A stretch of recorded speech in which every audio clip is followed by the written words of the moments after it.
Pada zaman dahulu, di negeri Mesir, hiduplah seorang raja yang sangat kejam bernama Firaun. Firaun memperbudak Bani Israel dan memperlakukan mereka dengan sangat buruk. Suatu hari, Firaun mendapat ramalan bahwa akan lahir seorang anak laki-laki dari Bani Israel yang akan menghancurkan kekuasaannya. Karena takut, Firaun memerintahkan agar semua bayi laki-laki yang lahir dari Bani Israel dibunuh.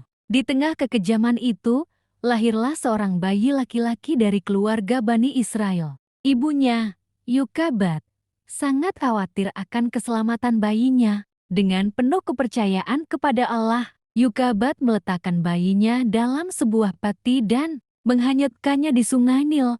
Allah melindungi bayi itu, dan peti tersebut ditemukan oleh istri Firaun, Asia, yang kemudian mengadopsi bayi tersebut dan memberinya nama Musa. Musa tumbuh besar di istana Firaun dengan segala kemewahan. Namun, hatinya selalu merasa dekat dengan Bani Israel. Suatu hari, Musa melihat seorang Mesir memukul seorang Bani Israel. Dengan marah, Musa memukul orang Mesir itu hingga tewas. Karena takut akan konsekuensi dari perbuatannya, Musa melarikan diri ke Madian. Di Madian, Musa bertemu dengan Nabi Syuaib dan menikahi salah satu putrinya. Selama bertahun-tahun, Musa hidup sebagai penggembala. Suatu hari, saat menggembala di Gunung Sinai, Musa melihat api yang menyala di semak belukar. Ketika mendekat, Musa mendengar suara Allah yang memerintahkannya untuk kembali ke Mesir dan membebaskan Bani Israel dari perbudakan. Dengan penuh keberanian,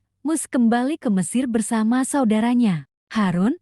Mereka menghadapi Firaun dan menunjukkan berbagai mukjizat dari Allah, seperti tongkat yang berubah menjadi ular dan tangan yang bercahaya. Namun, Firaun tetap keras kepala dan tidak mau melepaskan Bani Israel. Akhirnya, Allah menurunkan berbagai bencana kepada Mesir, seperti air yang berubah menjadi darah, wabah katak, belalang, dan lain-lain. Setelah bencana terakhir yang sangat dahsyat, Firaun akhirnya membiarkan Bani Israel pergi. Musa memimpin Bani Israel keluar dari Mesir menuju tanah perjanjian. Namun, Firaun berubah pikiran dan mengejar mereka dengan pasukannya. Ketika Bani Israel terjebak di tepi Laut Merah, Allah memerintahkan Musa untuk memukulkan tongkatnya ke laut. Laut pun terbelah dan Bani Israel berhasil menyeberang dengan selamat. Ketika Firaun dan pasukannya mencoba mengejar, laut kembali menutup dan menenggelamkan mereka. Setelah itu, Musa memimpin Bani Israel dalam perjalanan panjang di padang pasir menuju tanah perjanjian